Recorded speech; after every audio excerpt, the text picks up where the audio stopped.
रत्नागिरीतून आहे। राजन साळवींच्या शिवसेना पक्षप्रवेशापाठोपाठ आता ठाकरे गटाला रत्नागिरीत आणखी एक धक्का बसलाय। साळवी पाठोपाठ इतर पदाधिकाऱ्यांनी सुद्धा राजीनामा दिले आहेत। त्यांचा छोटा मुलगा अथर्व यानं युवा निरीक्षक पदाचा तर पुतण्या दुर्गेश साळवीनं युवा जिल्हा संघटक पदाचा राजीनामा दिलाय। तर बंधू संजय साळवी यांनी सुद्धा उपजिल्हा प्रमुख पदाचा राजीनामा दिलाय। एकंदरीतच साळवी कुटुंबामध्ये मोठी घडामोड घडताना दिसते। ठाकरे गटाला साळवी घराण्याकडून सध्या धक्क्यावरती धक्के दिले जात आहेत। उद्धव ठाकरे शिवसेनेचे एकनिष्ठ समजले जाणारे राजन साळवी अखेर उद्धव ठाकरे यांना आज जय महाराष्ट्र करणार आहेत।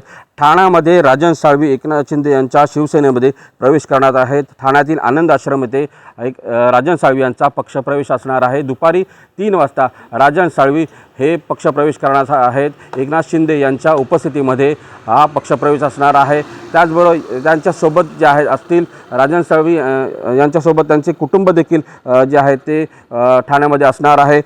एकंदरीत पाहिलं तर राजन साळवी यांनी काल आपल्या उपनेतेपदाचा राजीनामा दिला होता आणि त्यापाठोपाठ आज रत्नागिरीमध्ये उद्धव ठाकरे गटाला मोठा धक्का बसलेला आहे। रत्नागिरीतील पदाधिकाऱ्यांनी देखील उद्धव ठाकरे पदाचे जे राजीनामे जे आहेत ते दिलेले आहेत। आज ठाण्यामध्ये पक्षप्रवेश होणार आहे। त्यांच्यासोबत त्यांचे कुटुंब देखील या पक्षप्रवेशामध्ये असणार आहे। अमोल कले, साम टीव्ही, रत्नागिरी।